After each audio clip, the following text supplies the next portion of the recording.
প্রথমে কচু, পুঁই শাক ও আলু ভালো করে ধুয়ে নিন। কচু ও আলুর খোসা ছাড়িয়ে ছোট ছোট টুকরো করুন। পুঁই শাকও কেটে রাখুন। এবার কড়াইয়ে সরিষার তেল গরম করুন। তাতে পেঁয়াজ কুচি দিয়ে হালকা বাদামি হওয়া পর্যন্ত ভাজুন। এরপর রসুন বাটা ও কাঁচা লঙ্কা দিয়ে নেড়ে নিন।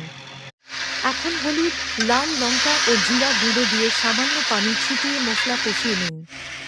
প্রথমে আলু দিয়ে ৩-৪ মিনিট ভাজুন। তারপর কচু দিয়ে আরও কয়েক মিনিট নাড়ুন। শেষে পুঁই শাক ও লবণ দিয়ে ঢেকে দিন। পুঁই শাক থেকে পানি বের হবে। মাঝারি আঁচে ১০-১৫ মিনিট রান্না করুন।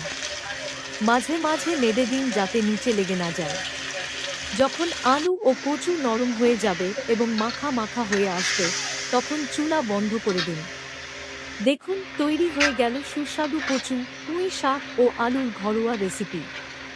গরম ভাতের সঙ্গে পরিবেশন করুন। ভিডিওটি ভালো লাগলে লাইক, কমেন্ট, শেয়ার করুন এবং শাম্পা দেশি কিচেন চ্যানেলটি সাবস্ক্রাইব করতে ভুলবেন না। ধন্যবাদ। আবার দেখা হবে নতুন একটি সুস্বাদু রেসিপি নিয়ে।